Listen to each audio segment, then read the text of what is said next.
There's so many things. Yeah. So call me.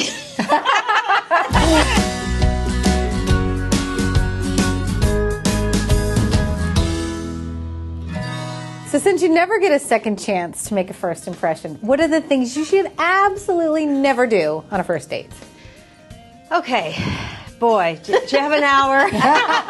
All right. So since as a matchmaker, I'm sending people out on first dates all the time. And you would think adults would know these things already, but somehow we don't. And especially watch the alcohol consumption, all right? Like so, no more than you'll five have drinks? a couple glasses of Chardonnay and everything, and all of a sudden you're telling about, you were abused as a child, or what medications you're on, or the custody battle with your ex right now, or your like good $100,000 credit conversation card to me. debt, or you're using it as a therapy session. Okay, so that's a no-no. Or vomit session. Or talking about your ex. Yeah. This is the time to get to know the new person in front of you, not the ex. I mean, there's so many things. Yeah.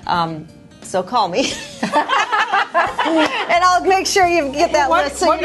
What do you do if the guy starts talking about his ex? Yeah, well, they'll do that too. Now, this is where the miscommunication happens, because one person, let's say you're divorced, they might say, "So what happened? Why did you get a divorce?" That's not an entry to talk for half an hour about what happened. You just say, maybe 60 seconds, 30 seconds, we're going out different directions in our life, but we love our kids. Yeah. He's a great guy. He's the father of my children, whatever. I wish him the best. That's it. And then move on. Who wants to hear all about that? Yeah. So it's all right, so don't tell your whole life story, right? And stop with the medication. What else? Or at least don't let them know. Just don't tell them about the meds. Antipsychotic. Exactly. Or you just got out of prison. Yeah. I think that one of the big things is to go there with the right kind of expectation. Like, be present to the conversation you're having. Yeah. Not putting on all these expectations. Oh, this is going to be the man of my children, or, oh, I can't wait till we get married. Already imagining what's going to happen.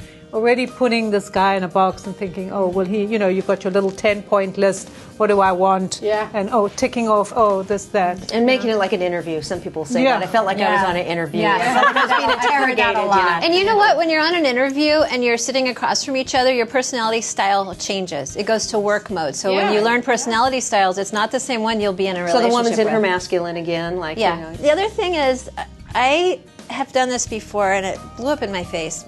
I told the guy, he said, well, so what kind of man are you looking for? So I rattle off all the cool things. He becomes that. I fall in love with who he is portraying himself to be. Gosh. And 3.5 months later, I had signs along the way, of course, but it was fun. 3.5 months later, I'm thinking, okay, yes, I did fall in love, but it was the person he was pretending to be. And who was it that told him everything I wanted? It was me. So... Yeah. Would you say that's something too that you wouldn't say on a? I'm not gonna. I wouldn't run off a list on a date either. You just say, I want to see if there's chemistry. I want to. A few things you can have, some deal breakers, but I say as a woman, don't have more than 5 things on your list. And I think we have to avoid complaining about any ex. Absolutely. Complaining on a first date is just completely out of the picture.